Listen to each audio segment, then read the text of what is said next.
Hello everyone, Brooklyn is in the house, and today I'm going to be analyzing some medic gameplay, and it's not a class that I normally use a lot, but I'm going to be using the Selbst 1916 optical, and spawning in here real quick, taking out some enemies, and I'm going to be talking a little bit about my errors in this match, and also my successes, so stay tuned for some tips and hints on how I play the game better, and how you can improve as well using this class, or overall playing Battlefield. Now, here I noticed that this guy was shooting at me, so I tend to leave my medic bag right in an obvious spot so they can tend to be confused about it, and then I round about. See, so they actually converged around here, but the thing was is that this was my first match, so my aim was way off. I could have definitely took those guys out because I had the element of surprise. Spawning in here and taking another guy out. This weapon is very powerful, so I like to use it in a medium to long range, and you'll see here one headshot really takes this guy down to very low health, and I'm able to follow up with another shot and take him out very quickly. Now I'm also playing with Battle here, so he's a sniper and he's really calling out some moments, so he takes advantage that I do like to run around and hunt people down, as he likes to hunker down in a certain area. So here I made the grave mistake of not quickly switching to my sidearm, which had a very faster fire rate, and meleeing. Meleeing is very important in this game because it is brutal and it can really save your life in a pinch. Now, throwing gas is very important. I like to use gas in all of my classes in certain aspects because it's an all-around amazing tool to use. Now, as you can see, I got 25 hit on some guys trying to run there, and missing these shots here was not too much of a big deal because there was another enemy coming around there. But this is where I messed up big time. Trying to engage someone at a higher level on the map is a little bit more difficult to do. So the sentry unit is definitely going to get caught by some gas that I do throw in the distance over there, so that was a plus. And these guys are definitely going to be having a hard time determining where I'm going to be. As you guys will see, I do move my feet around a lot, and I like to use cover as much as possible. Another plus is that I do have headphones on, so I can hear the footsteps of my opponents, so I can use that to determine where they will be and how I'm going to approach the situation. And just staying out of the line of sight as well really helps out.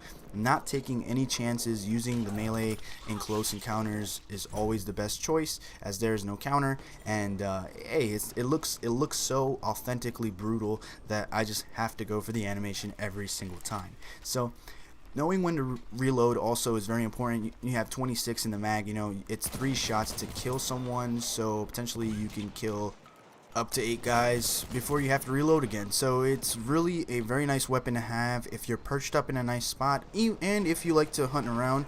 And right here real quick, I want to mention letting my teammates get the kill sometimes is something that's absolutely necessary if I'm running low on ammo, as I am now, and if I'm in a bad position.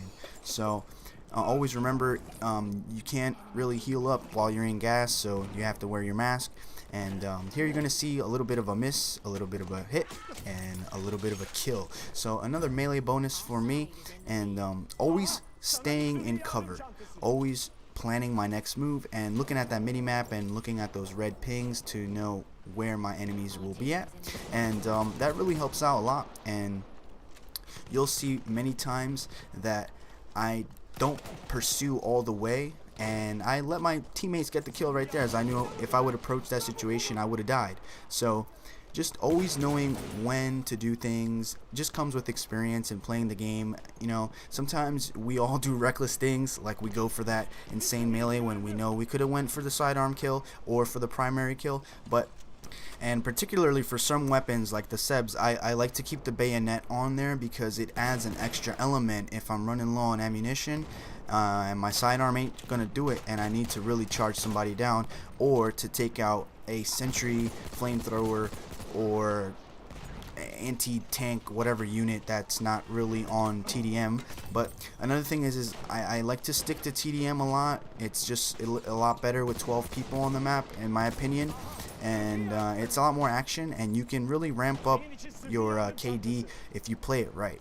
And sometimes some people don't like to hide. That's the thing. If you necessarily have to survive, it's crucial to go to your safe place and go into a little corner. Just don't stay there the whole map, unless that's a tactic you're trying to improve on, is your camping skills, which I have Battlefield 4 videos on camping style, and I haven't really made a camping style video for Battlefield 1, but I can definitely make that, because camping is sometimes a necessary skill if you're not having the best of luck on a match.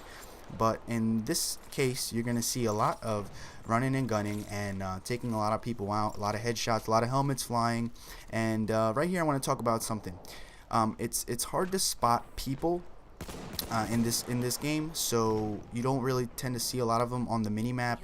So I like to stay on high grounds for a few and look around, and you will be able to determine where the enemies will be coming from and where they'll be spawning from if they're not spotted correctly, like you're used to playing Battlefield 4 or any other Battlefield game. In my opinion, you have to think outside the box here in Battlefield 1, because you have less resources. You know, you don't have those fancy gadgets, you don't have the fancy mechanics, I guess you can say, of the old Battlefield games. And here you're going to see an epic moment that I slow down, because this guy really had the best chance to kill me and end this kill streak, and he just couldn't do it, and medic tried to come and revive him, and I like to stay out of the line of sight.